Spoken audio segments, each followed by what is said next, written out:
Polícia Nacional Timor-Leste e o Departamento de Investigação Criminal se a investigação do caso que acontece no Hospital Nacional Guido Valadares, paciente Ronaran, Januário Marçal, nebe mate, também atendimento dos estagiários.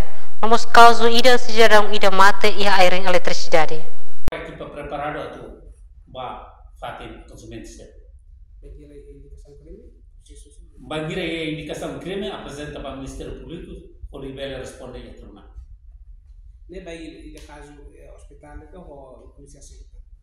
Caso será hansano inalteme, caso ida Hospital Nacional nian, ida parte sana nian, no fatin terceiro nebe, ida publicação media social a acesso. Balu publicação comunidade nian, informação da comunidade que está sira precisa atau hal investigação. Declaração família nian, curso atau hal investigação. Então, Polícia Nacional Timor-Leste, o Departamento de Direção de Investigação Criminal, pronto, por suportar a investigação do município atau hal processo de investigação.